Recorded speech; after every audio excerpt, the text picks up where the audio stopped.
ఈ మధ్య ఎక్కువ నాన్ వెజ్ అనేది దేవుడికి మొక్కేస్తున్నారు. అది ఏ మతమైనా ఏ కులమైనా సరే. భగవంతుడు ఎప్పుడు హింసని కోరుకోడు.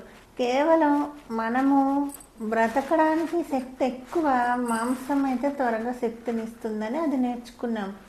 ప్రతి దానికి మాంసాన్ని భగవంతుడికి మొక్కి ఇటు ఖర్చులు పెరుగుతున్నాయి, మాంసాహార జంతువుల్లా తయారైపోతున్నాము. ఏ భగవంతుడైనా సరే మాంసాన్ని అడగడు. అప్పట్లో గిరిజనులు అవి ఎక్కువ ఉంటాయి కాబట్టి వాటిని వేటాడి ఇచ్చేవారు. ఏ మతమైనా సరే ఈ జంతు బలులను అరికట్టాలి. భగవంతుడికి మంచి శాకాహారం కూడా పెట్టండి. దానివల్ల శాకాహారం అమ్మే రైతులకు కూడా లాభం వస్తుంది. సమానం చేసుకోండి. Subscribe please. జై పాడి మంబ.